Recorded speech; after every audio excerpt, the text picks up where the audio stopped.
Good afternoon. You can hear me okay, right? All right. Thank you all for being here today. For those of you who don't know me, I'm Feng Shenghu, the Richard G. Engelsman Dean of Arts and Sciences, and it is an honor to welcome you to the installation of Kenneth Andy Andrews as the Tileston Professor of Arts and Sciences. It's great to see so many colleagues and members of our WashU community here today for our first installation ceremony of the new academic year. So this is really special. I would also like to welcome everybody joining us via our live stream. Thank you for helping us mark this very special occasion. We are delighted to have some of Andy's family members joining us here and online. In the room, we have Andy's wife, Mani Meredith. Mani, please stand to be recognized. And joining us via live stream are Andy's daughter, Sadie Meredith Andrews, Andy's mother, Elizabeth Andrews. Hello. Thank you all for being here again for this special celebration. There's never been a more important time to lean into our mission here at WashU. And as all of you know, none of our work would be possible without the tremendous faculty who makes arts and sciences a global model for research, teaching, and scholarship. We are also incredibly grateful for our generous donors who support our efforts to engage in research and teaching with meaningful impact at the local, national, and global level. And impact is a perfect way to talk about the work of our honoree today, Professor Andy Andrews. As a sociologist, Andy has a way of understanding social movements and protest activity that sets him apart from his peers. His sharp analytical approach set him get at the heart of key issues facing our world today, including the conditions under which people band together to achieve their collective goals, and we need that today. And this work has been supported by multiple grants from the National Science Foundation, and he has held many visiting fellowships, prestigious fellowships, including fellowships at the Russell Sage Foundation, the University of Oxford, and the WZB Berlin Social Science Center. Andy joined the sociology faculty about 2 years ago, 2023, correct? Yeah. After spending 2 decades at the University of North Carolina at Chapel Hill. There, he served as sociology chair for 8 years and held the Carl W. Ernst Distinguished Professorship. We are thrilled he has made a new home at WashU, where he now directs graduate studies in sociology and continues his award-winning research. I'm incredibly proud to have Andy as a member of our faculty. I'm incredibly proud to have played a part in his successful recruitment to WashU. I appreciate his many contributions to sociology as a discipline and to WashU in the past just 2 years. So in just a few minutes, you're going to hear a lot more about Andy's many accomplishments from Jake Rosenfield. Of course, today's event would not be possible without the generosity of our donors, especially the namesake of this professorship, Mary Tileston Hemingway, one of the earliest supporters of the university and a prolific advocate for educational opportunity back in the 19th century. Born in New York in 1820, and eventually settling in Boston, Hemingway was a longtime acquaintance of WashU co-founder William Greenleaf Eliot. She was one of the first woman donors to the university, making generous donations to WashU in its early years in the 1860s. Hemingway's first gifts honored her father with a Tileston professorship in political economy and endowed a faculty member in US history, laying the groundwork for today's WashU's Department of History. She later honored her late husband with a donation to help hire a new chancellor. Her gifts were so large and so timely that Eliot called them a turning point in the university's progress and success. Access to elementary and secondary education was especially important to Hemingway, particularly in the post-Civil War South. She built 2 schools for children in North Carolina and Virginia, and financially supported educational and training institutions for Black Americans, including the Tuskegee Institute founded by Booker T. Washington. In addition to her support of educational causes, Hemingway promoted historical preservation in Boston and was also a strong benefactor of archaeology. She underwrote a major expedition of the American Southwest, established an archaeology fellowship at Harvard's Peabody Museum, and was an honorary member of the Women's Anthropological Society of America. It's so inspiring to think about the difference donors like Mary Tileston Hemingway have made for well over a decade, well over a century, not just a decade. Here at WashU, we're grateful for all of our generous donors, today's donors and past donors, whose contributions continue to help us build on a legacy of world-class faculty, including Andy. And with that, I now would like to invite Jake Rosenfeld, Professor and Chair of the Department of Sociology, to come to the podium to share more about Andy Andrews. Jake.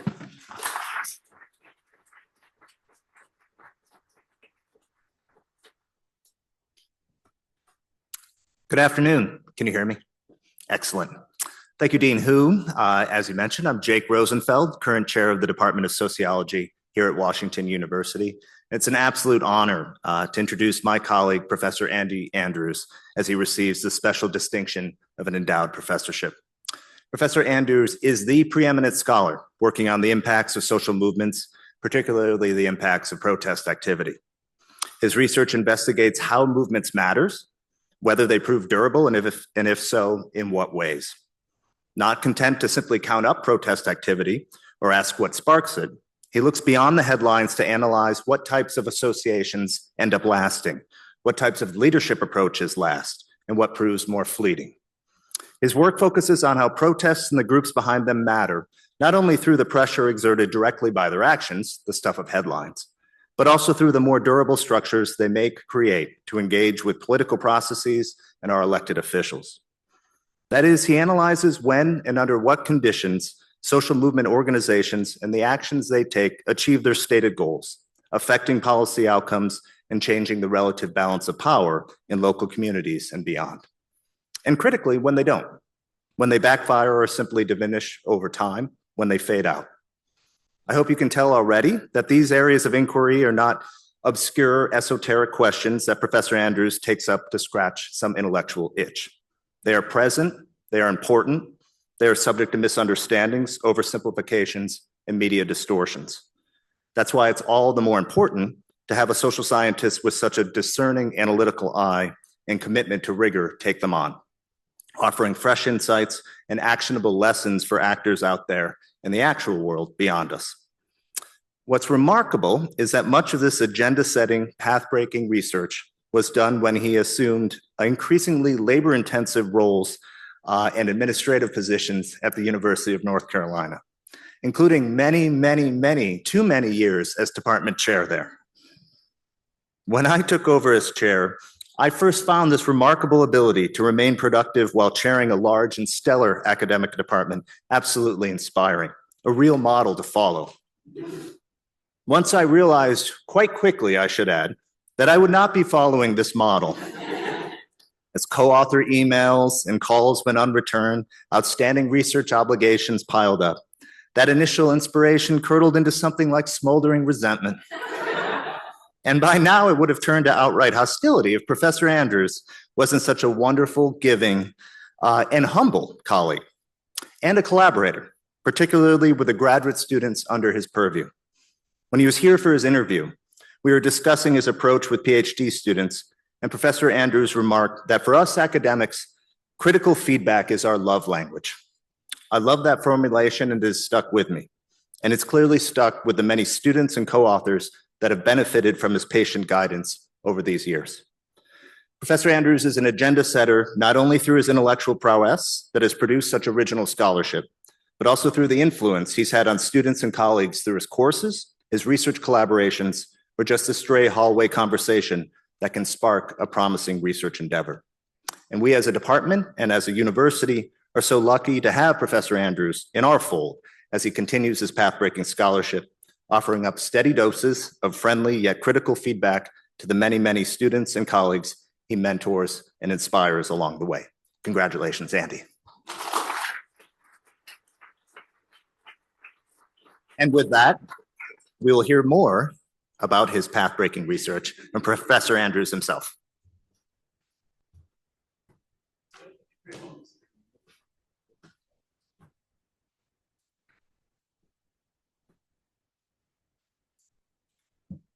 See, I see David Cunningham sitting there, and it kind of reminded me that David was such a strong advocate for Andy's hire. So the two of us worked pretty closely on that. So thank you, David, for that. And then now this is a beautiful medallion. I'm going to put on place on Andy now. And so let's see, what does it say? So on one side, it says, Kenneth T. Andrews, September 24th, 2025. And the front says, Tileston Professor, Washington University in St. Louis, 1853, Arts and Sciences. And so Andy, I think you have heard this, right? So the expectation is you're going to wear this 24/7, and if it gets a little heavy, money is supposed to help you.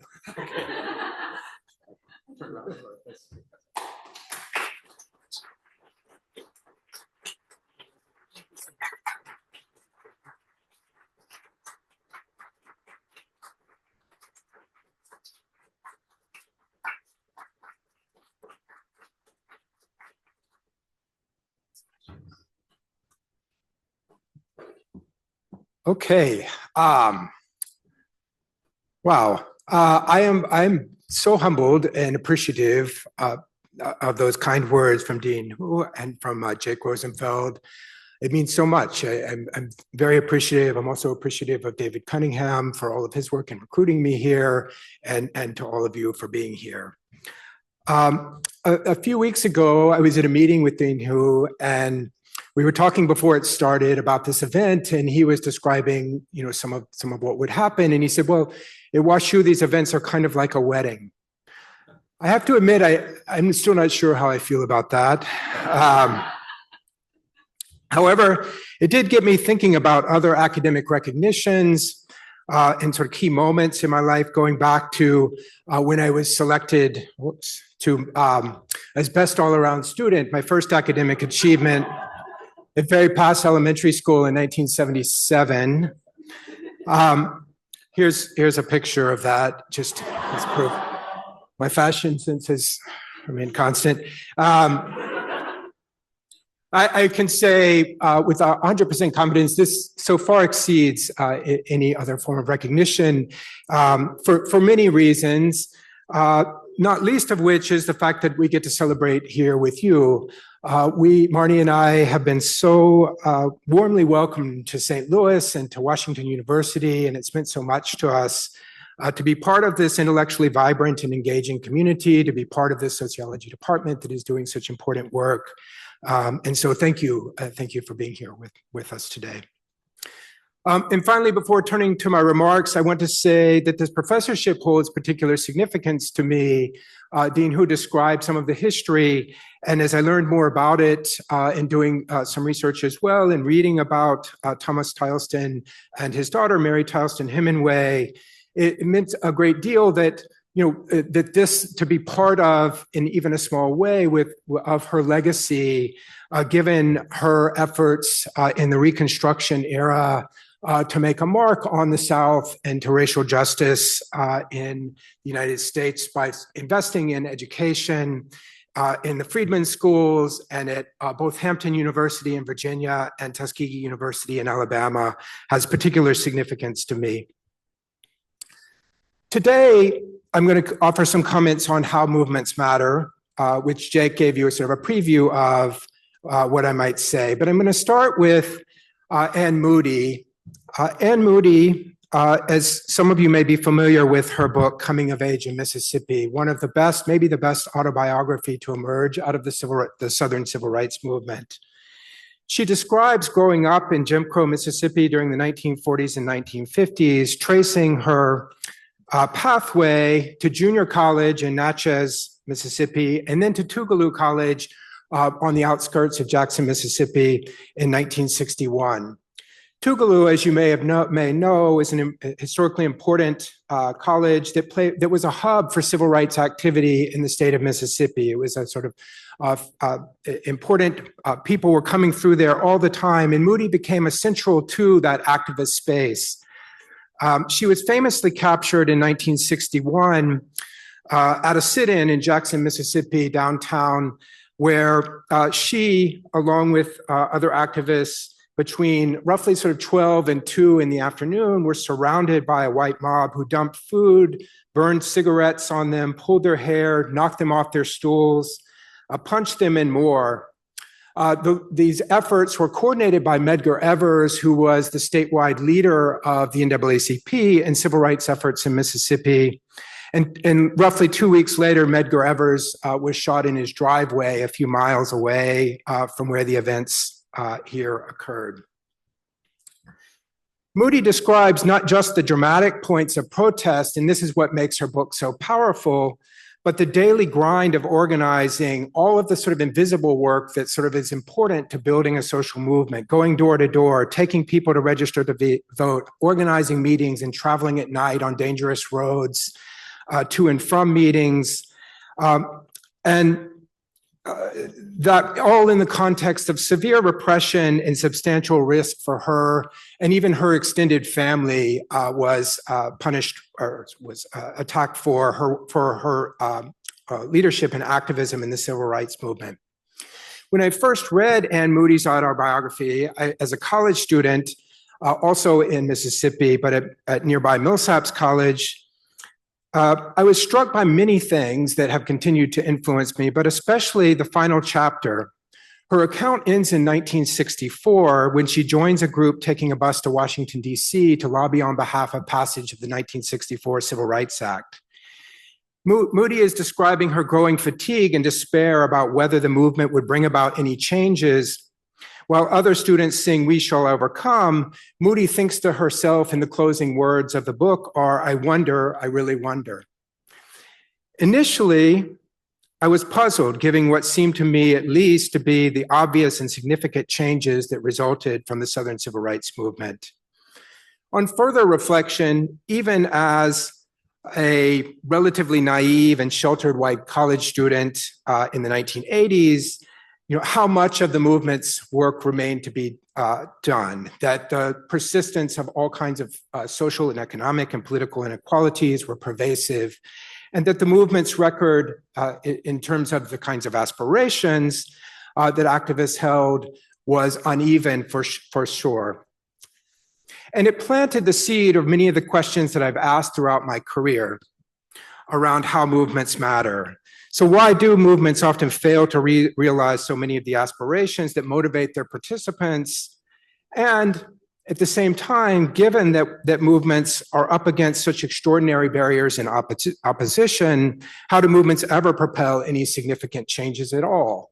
So that tension between what we might expect in terms of the potential impacts of social movements is one that we are always trying to struggle with. These are questions that are central to understanding any movements, whether that's George Floyd protests and the legacy and the broader Black Lives Matter movement, of climate strikes in the environmental movement. I think I'm more nervous than I was back in 1977. I'm struggling to handle my paper here. And even if we were thinking about conservative activism like the Tea Party movement in the January 6th insurrection, the question of what kinds of impacts, the unevenness of those impacts, is crucial for us to wrestle with if we want to understand their legacies at all. And so rather than understanding movements as similar to athletic contests that begin and end with clear winners and losers, I have come to understand the impacts of social movements as uneven, partial, fragmentary, and always contested. Some impacts may be short-lived and symbolic, others may be more enduring and meaningful, and even these may be reversed or undermined at later points. The challenge is to understand the complexity of a movement's legacy and why some changes turn out to be more impactful and durable than others. I should stop for a minute and say a little bit more of how I think about when we talk about a movement mattering, what do I mean? In this case, I'm thinking about it in terms of the idea of what I would call collective benefits. The extent to which a movement's activities improve the well-being of its constituency, or at least minimize harms to it. The most obvious examples of collective benefits might be material gains, like better working conditions or access to jobs, changes to law and policy that benefit a group. But it also includes cultural kinds of impacts as well, changes to the representation in the mass media of groups, changes to our historical understandings of the importance or significance of groups in the larger society. In doing so, I want to push back against some prevailing and perhaps popular ways of thinking about the potential impacts of social movements. That movements should primarily be thought of in terms of their ability to raise awareness, to bring attention to issues, or changing public opinion on a topic, or getting a seat at the table. All of those things may, in terms of representation, all of those things may matter, but they don't necessarily equate to collective benefits that actually have measurable impacts on people's lives.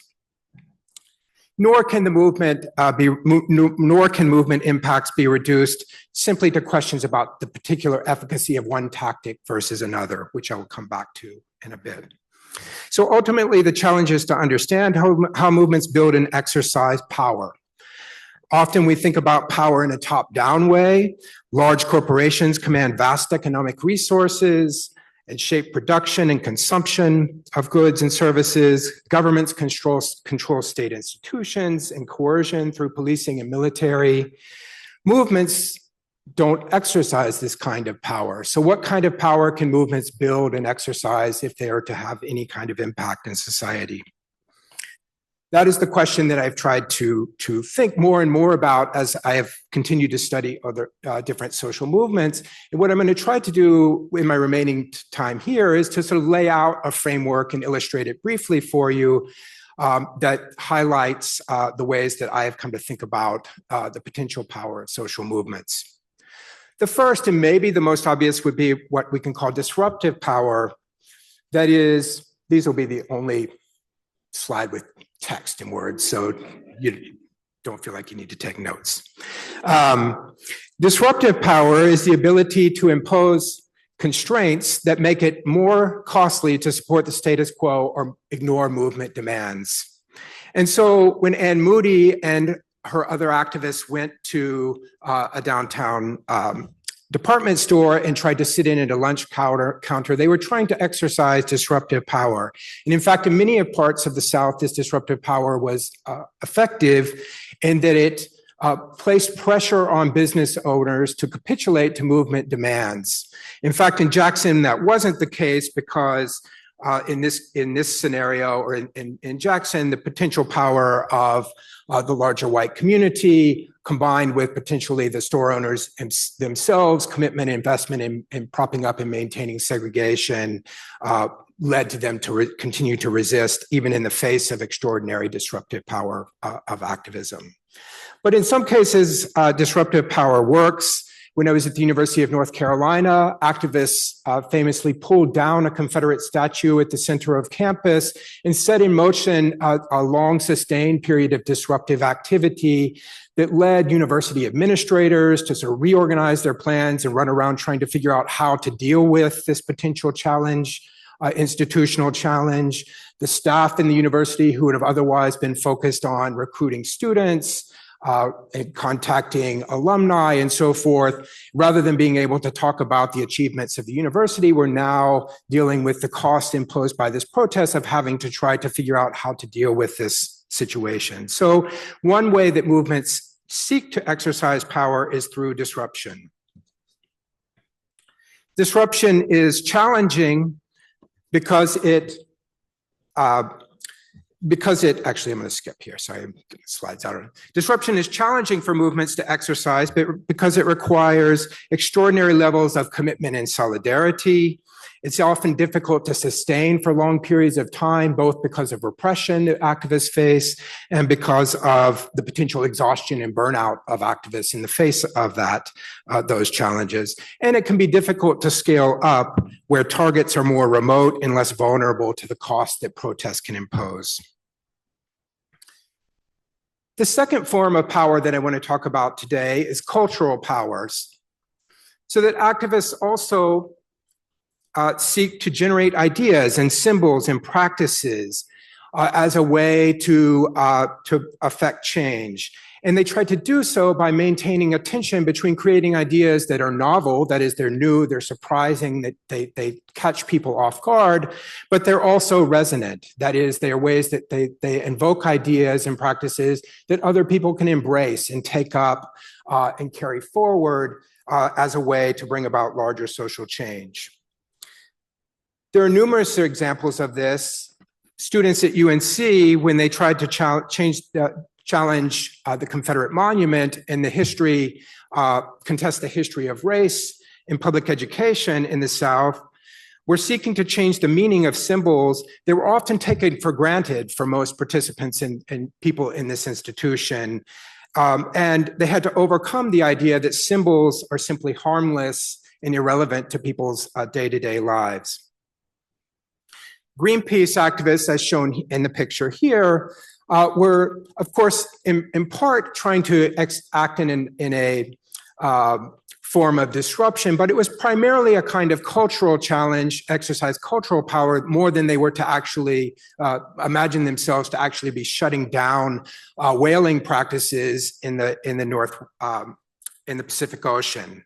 And so their theory of change was one in which, by sort of engaging in the right kind of symbolic confrontation with this existing practice that was remote to most people, sort of invisible, would itself affect changes in people's consciousness and potential behavior as people sort of saw these images broadcast and circulated through global mass media.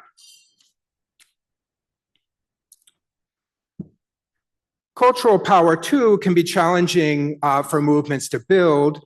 It depends, in this case, in many cases, on creating communities that include dissident intellectuals and the opportunity to circulate, discuss, debate, and develop new ideas that challenge existing ideas and practices in society. It requires the development of communication networks to circulate and promote movement ideas well beyond a movement's core constituency. And it has to face the challenge of avoiding the kind of inherent insularity that any groups have, that is, of speaking to ourselves in our own familiar ways of thinking about a problem, and to avoid that tendency so that they can translate their ideas and arguments and demands beyond an inner core to affect larger change. So both disruptive and cultural power tend to be the more visible and glamorous parts of social movement. That is, when we think about the sort of headline-grabbing aspects of social movements, that is often disruptive tactics and the confrontations they provoke, or the novel ideas and the ways those get taken up and debated and lead to discussions about the potentials for significant change in society. The last kind of power that I want to describe is organizational power, which tends to be less visible and less glamorous than disruptive and cultural power, but arguably more important and crucial to underpinning both of these. That is, the ability to orchestrate and sustain disruptive protests, and the ability to build networks and forums where people can develop and construct novel and innovative ideas as a way to challenge existing ideas and practices in society.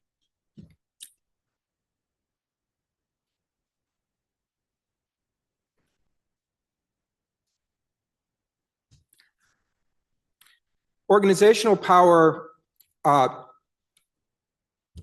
is,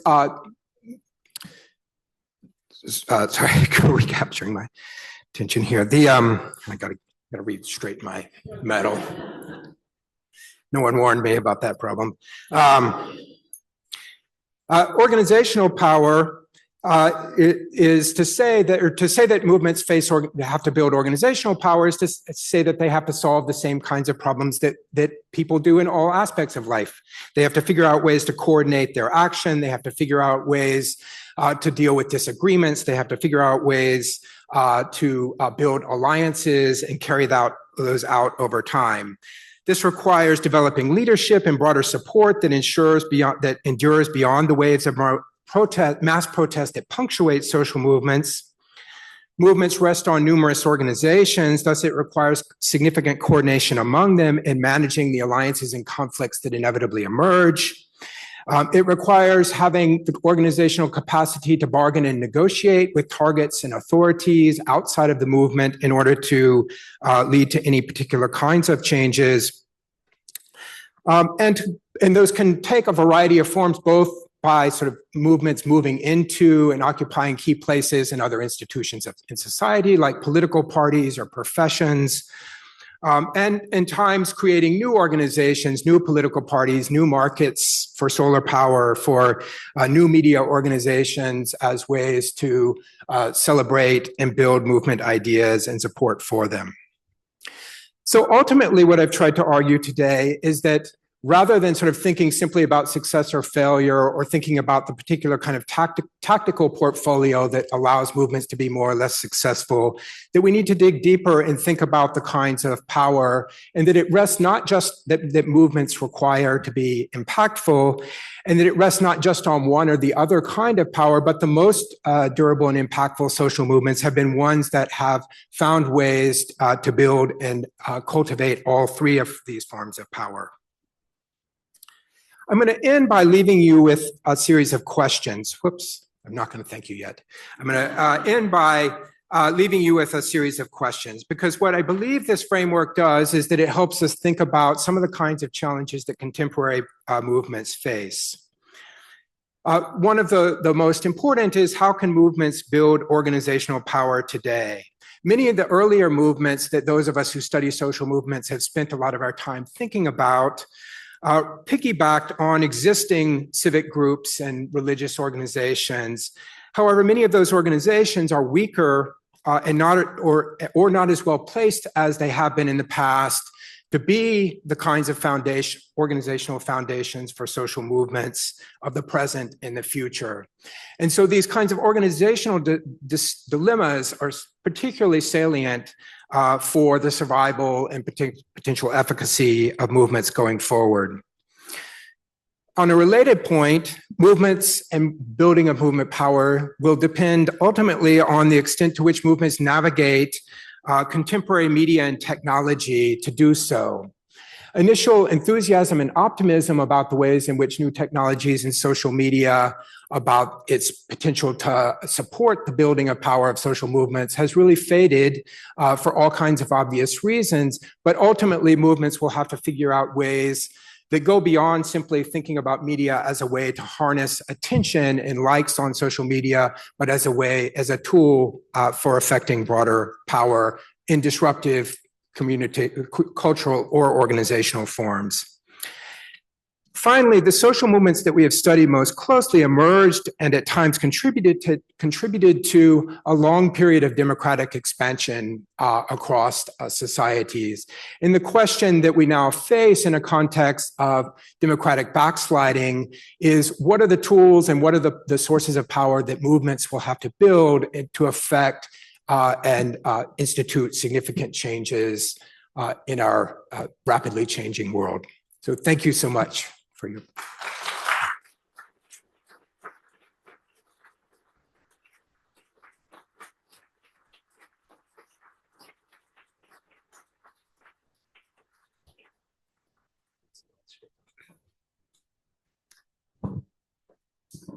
No, you can go back. No questions allowed. This is his special day. Thank you, Andy, for such a clear and insightful presentation. Even a biologist can understand what you said. It's really always a treat for me to come to these installation events where, you're forced to, the honoree is kind of forced to condense the entire career's research in 20 minutes, and you just get so much out of it, right? This is really the best treat for me until the next event. All right, so thank you all for joining us today. This concludes the formal portion of the ceremony. And now please join us back there for the reception. Thanks.